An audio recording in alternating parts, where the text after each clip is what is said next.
அவர் முன்பாக நான் மன உண்மையா இருந்து என் துர்க்குணத்துக்கு என்னை விலக்கி காத்து கொண்டேன்.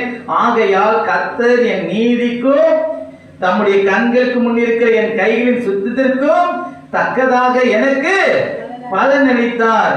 அப்ப இங்க பாத்தீங்க 16ஆம் வசனத்திலிருந்து உயரத்திலிருந்து அவர் கை நீட்டி என்னை பிடித்து ஜலப்பிரவாகத்தில் இருக்கிற என்னை தூக்கி விட்டார்.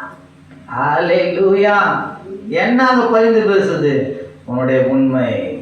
என்னாக பரிந்து பேசுறது? உன் துர்க்குணத்தை விட்டு நீ வெளியே வந்தாய். ஹல்லேலூயா. அதனால்தான் கர்த்தருடைய கரமே உன்னை என்ன பண்றதா? அவர் தூக்கி எடுக்கிறவராயிருக்கிறார்.